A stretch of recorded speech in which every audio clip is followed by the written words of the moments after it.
Thank you, Johnny. Yeah. Okay, so I'm probably the only one in the room today who got a kiss from a horse before coming here. Is that true, sir? Well, I'm not the only one, or what about you, sir? Are you the only one? Okay. I did. Okay, so I was at the horse riding stables in Huntington Beach, and I got a kiss from a horse, and that was the highlight of my day. The rest of my day was just eating leftover Taco Bell, which is really depressing, and then seeing who's been on my websites, and which is something I'm trying to work on in real life. In real life, I use Google Analytics to see, like, if I give you a business card and said, hey, what's your name, sir? David. Okay, David. What city are you from? Compton. Okay, David from Compton saw my artwork. Great. Then I'd be able to see if it came in Google Analytics. Oh, he liked it. He looked at a few pages. Cool. I feel validated. Well, I have this thing where I hit on bikini models, and a lot of them don't respond back. I'll invite them to shows like even this. I did not tonight, but bigger clubs or venues. I'll invite all of my favorite bikini models in LA. I'm not foolish enough to invite the ones from like Detroit or like from New Orleans or Miami over, because they're not going to take a 6-7 hour flight that costs $500 just to see some comic book nerd talk for 10 minutes in a set. Of course not. They could date football players and famous surfers and famous basketball stars. Why would they want me? So I just unless I get status, like become like a Steve Martin or like an Andy Kaufman here, I'm like top in the morning to you. Best of luck. Best wishes, Brent. But they do go to my website, and this is not a joke. Like in real life, some reason bikini models won't respond. The same one you meet at the auto show or Comic Con, in the bikini contest after the show, they will not respond to or return your call, or they won't return your emails. But then when you go and you see that someone's been on your website for 15 hours once a week the last 3 weeks, you're thinking, what does that mean? Because she didn't like me enough to respond to email. Her face is now missing on Facebook. It's been blocked and deleted. Now, you can no longer contact this user. You're a creep. And I was like, okay, great. I had to lose that one. But then why is the person from, New Jersey, Fairfield, New Jersey, looking at my site that much for 15 hours? I don't know. And it has a direct link, meaning that someone had to have come on, with approval of the link. Or, so it's not like they did a search, Jim Henson, or they did a search old Transformers toys, and I have a blog about something like that. They actually had the connection. So then people are mad at me for immaturity. They're saying, Brent, you care too much about it. A, they're bikini models. They only date sports stars or rock stars or rappers. Why are you bothering in the first place? And B, you never had any luck. You've tried this for years and years. You've not had one bit of luck, except for like them feeling sorry for you, and kind of the way a grandma talks to a little kid that's skin its knee outside the elementary school. Oh, you'll be okay. Everything's fine.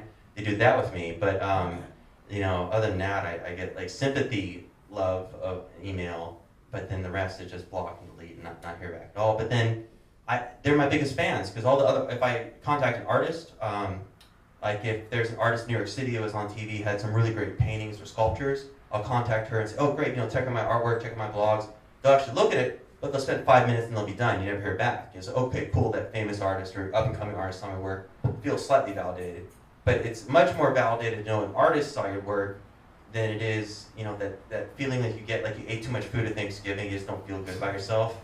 Or you went to the buffet and you said you weren't going to do it, and then you walk out of there feeling like, oh my God, what? 7 root beers and 5 chicken sandwiches, what was I thinking? So like, when someone's on your website for 15 hours or 12 hours or even 2 days, I don't know how, maybe they're on drugs or something, that they're like on meth or something, just continually like repeatedly looking at my blogs about horses and cats or something, I don't know.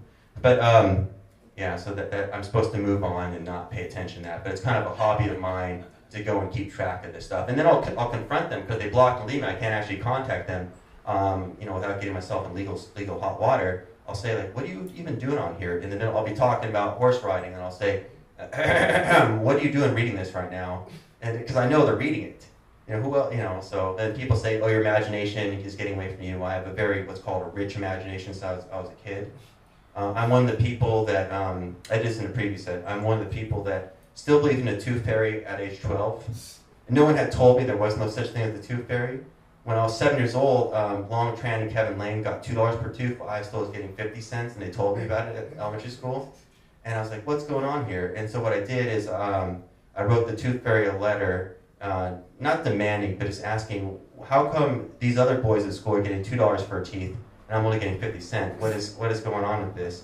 And then my dad wrote like a bureaucracy thing, like filing taxes or the IRS or something, like as if I was auditing the tooth fairy or something. He wrote back, "Oh, we'll take care of this in a situation." It took a year for the 50 cents to go up to $2. Just like the government, it'll take a while for them to get their act together. And then my sister had to have like an intervention in the house about my fantasy world because she, the way I made logical sense about the Tooth Fairy was I said that Ronald Reagan, who was the president in the 80s, 80, 88, that he must have subsidized this magical, like as if it's like that beautiful prince fairy woman from Pinocchio or all those Disney movies. I figured she looked like the blue fairy from Pinocchio, the Disney blonde, beautiful woman, or like something like out of the Good Witch in the Wizard of Oz. I figured she just looked like that. And then I wrote, I was like, well, Ronald Reagan subsidized the Tooth Fairy and pays with our taxes, it pays for little kids' teeth. And then, that's how the money gets under the pillow. This magical, ghost goes and sticks the tax money under your pillow. And then, like, then my sister had to say, George Bush is the president now, not Ronald Reagan. And also that, it was mom and dad the whole time. There was no such thing as the Tooth Fairy. But that's how good my imagination is. So when some bikini model pays a little bit of attention to me, I was like, oh, I can actually get a date with her. She's the love of my life, soon to be, thing. And all I end up doing is just, in real life, either getting blocked or deleted, or if I give them gifts at Comic-Con, don't give a beautiful girl you meet at the auto show or Comic-Con a candy bar. They're not going to want it. They're going to think you're either like, trying to give them diabetes or so like as if you're a child molester handing some kid candy. It's not going to be appreciated. But actually, some of them will take it, and they'll if you hand a kudos bar, I guess kudos bars do better than Snickers. So one woman took a kudos bar at Comic-Con a few years ago and thanked me for it. And then another woman I tried to give a Snickers bar, didn't really go too well. She handed it back. But it's my favorite candy bar too. There's, she probably maybe she thought it was poisoned or something like the old witch and Snow White like giving her a poison apple or some shit. I don't know. But I ended up falling in love with this girl, and then it didn't really work out in the end. I ended up. Most people when they go to Wendy's, they're gonna get the crispy chicken sandwich. Or what do you get at Wendy's? I ain't been at Wendy's in a minute. I know the sandwich you're talking about. Yeah. I'll just go with that. I usually get the 99-cent value menu, like the cheesy cheddar burger, French fries, maybe a milkshake, maybe a garden salad if I'm actually like devoted to like losing a little weight, which isn't that often lately. But as of late. But I went to Wendy's to pick up all the gifts I gave the girl at Comic-Con as an apology. So I apologized to her in person, and I did it like I just grabbed my balls and just went, not literally, but I just like did. There's 30 Star Trek and Star Wars nerds all standing around. I just walked over and said it to her, I'm sorry. And she's like, what? Who are you? And it was just like a bolt to defeat, I had the balls to go up and say I was sorry to her, but then she also didn't know who the hell I was. So if someone blocks and delete you, then you're even not even important for them to remember, oh, this guy's a jerk. He's just some random jerk I don't remember. That's like an even worse insult. But that was kind of relief too. And she said, oh, you're so sweet, thank you. And then it turned out, I guess if you apologize once at Comic-Con, it's probably not a good idea to come around and say, so, what do you think of those Padres and those Angels? You're not supposed to get right back into it, online flirting, if you had to apologize before. So, yeah, and then I had to go to Wendy's to pick up my stuff. I gave her a bunch of art books, a bunch of Toby mugs, which are handmade coffee mugs I made. And then I also gave her miniature horse magazines. And that's not something you give to a bikini model. It turns out they don't want to be involved. There's 2 million miniature horses in the United States, mostly in the rural areas. Where you can afford the land. But it turns out like some girl in a slingshot bikini in her photo shoots doesn't want like 5 copies of the old miniature horse magazines. So it didn't help that the pages are all stuck together. No, that's just a stupid joke. But in real life, it didn't help. I thought I was going to be winning points because most guys will say, I want to touch your butt, I want to touch your breast online, or just immediately just view her as a sex object. I just viewed her as like a walking bride. I kind of view the girls at Comic-Con and Auto Show like the way you buy, like a T-shirt, tube socks, or like Gatorade at Target. You just go up and down the aisles looking for things you want. So when I go to Comic-Con or the auto show, I just like, oh, I want that girl. Oh, I want the too many tattoos. Or her butt's not big enough. I prefer, her redhead friend is a little cuter. And then I'm like, okay, I want to put her in the basket, so I'll try to get their information on their website. Or they're always willing to plug their website, but then they're not really always so willing to. They want to add you, but then they immediately want you to buy their T-shirt, buy their calendar, and it's really unromantic. You're like, so tell me about working at that famous Cuban photographer. I heard a lot about that guy. He's out in Miami. It's pretty cool. What'd you do? You go to hit any nightclubs? Anything fun when we were out there on that shoot? And then you just hear like, stop wasting my time, buy the calendar or shut up. And it's like, oh wow, So of course I bought the calendar. I bought 3 of them so I could keep talking. No. But yeah, so when I went to Wendys, met some guy I never met before, and I'm working on that in real life, like not chasing after unattainable girls.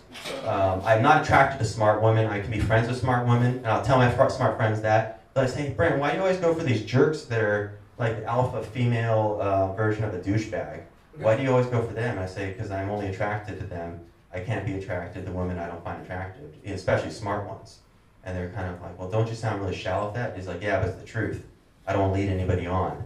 And so then they're like, okay, Brent, you're just, people never know when I'm telling the truth or not. Up here, I've pretty much been telling the truth the whole time, except for a few jokes.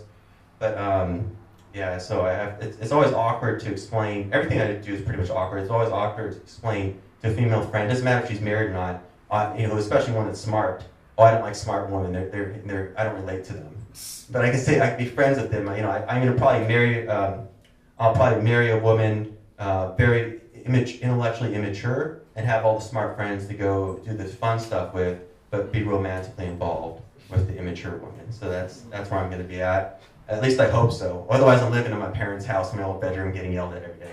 All right, this is Brent Goodman. Thanks, guys. Yeah. Thanks for joining. Keep it going. Keep it going.